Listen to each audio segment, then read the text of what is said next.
Hi guys, welcome back to another video. So today is going to be a little bit different because I wanted to try and show you how I take notes for university at the moment. I'm currently in my 9th week of medical school, so I'm still pretty new to this, but I feel like in the last few weeks I've kind of got into a rhythm with my note taking and I'm starting to figure out what is working for me. I take notes on my iPad, so I've got the iPad Air, and I'm going to show you how I organise all my notes, how I take the notes, and how I also use my iPad and my laptop at the same time. At the moment I'm completely digital with my notes. I literally don't write anything on paper at the moment. It's all on my iPad or my laptop, which is completely new to me because when I was doing my biology degree I had so many folders and notebooks, but actually at the moment I'm really enjoying having it all in one place on my iPad. So yeah, I'm going to take you through the process of how I take my lecture notes and then what I do to consolidate those lecture notes as well. Before I get started, just a reminder that if you enjoy this video, please subscribe and give it a thumbs up if you enjoy. As always, any questions, leave those in the comments. And without further ado, we'll get into the video.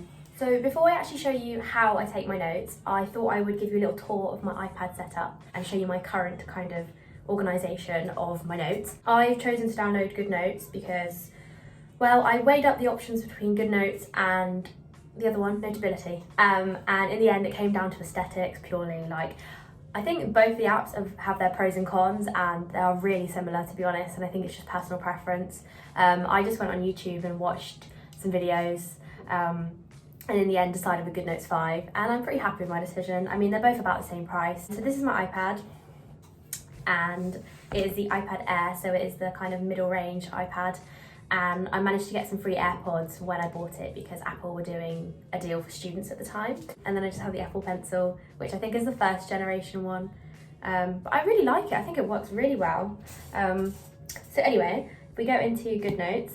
So basically in this semester, we have Foundations of Medicine as our main module. So I've basically made a big folder for Foundations of Medicine, and within that I've organised all of the different topics or like mini subjects within Foundations of Medicine. So, you know, we've got pathology, pharmacology, oncology, and within those folders, so if we go into anatomy, for example, within the folder I've then got a notebook for each kind of bigger topic that we'd cover. So for anatomy, we've covered, I think, 5 topics this term. So for example, we covered the skeleton in week 2, and I've got a notebook here. And if I open the notebook, you can find all my notes that I've made on the skeleton.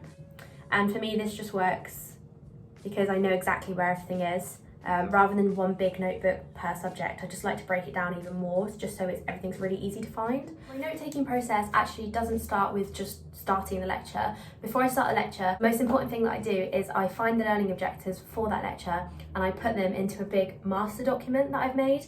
And I've been doing this since the first week of term. I don't know if it's the teacher in me or something, but I basically thought, okay, I need to know all the learning objectives because that is what we're going to be examined on and that is what we are expected to know.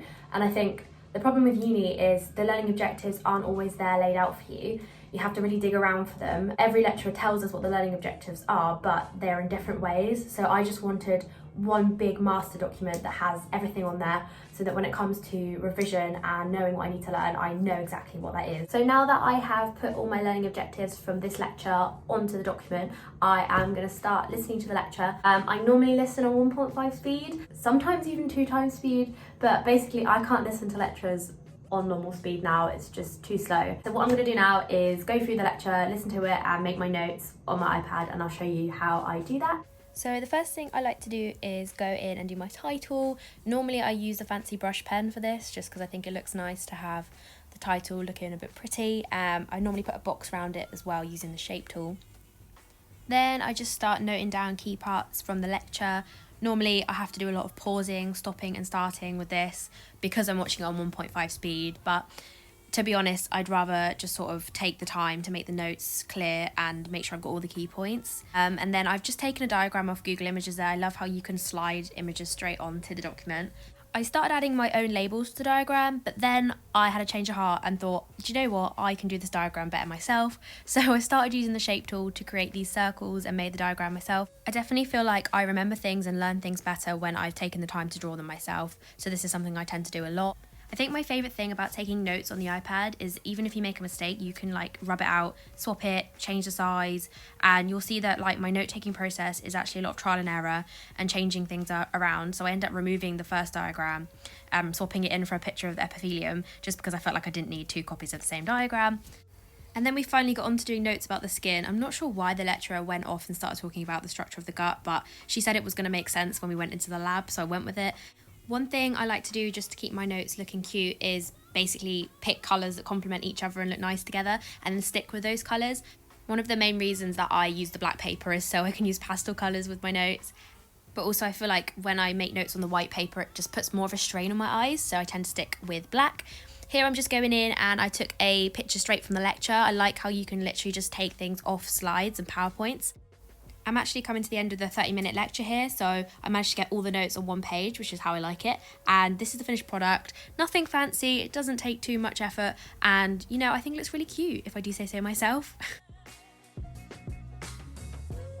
So my notes for this lecture are now done. Basically, now I don't do anything else for a couple of days. I'll wait till the weekend, and that is when I do my consolidation for all the lectures I've had that week. I will join you again in a couple of days' time when I'm going to go over this lecture and show you my process for consolidating the content. So it's a few days later now. What I do is really simple. I have a notebook per subject for just mind maps of that subject. So I go into my anatomy mind maps notebook. I will open up a blank page.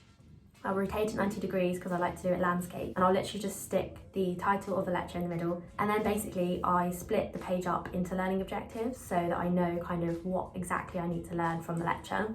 And then under each learning objectives in one colour, I will basically try and write anything that I can remember from the lecture to do with that learning objective. To be honest, a lot of the time it's not a lot that I remember. I'm really bad at retaining information. This is why I have to consolidate my lectures.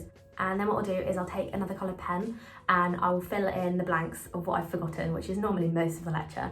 And I'll basically use my own notes and the lecture slides, and sometimes even Google. And so then the finished product is just a big scribbly notes page.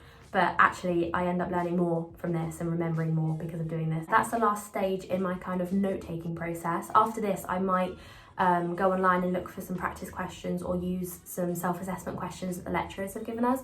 I've also downloaded Anki recently and I'm trying to get using that. So the next stage after this will be like self-testing. That is a summary of how I make my notes at uni at the moment. Hopefully that has been useful. Let me know in the comments if you have any questions, and if not, I will see you in the next video.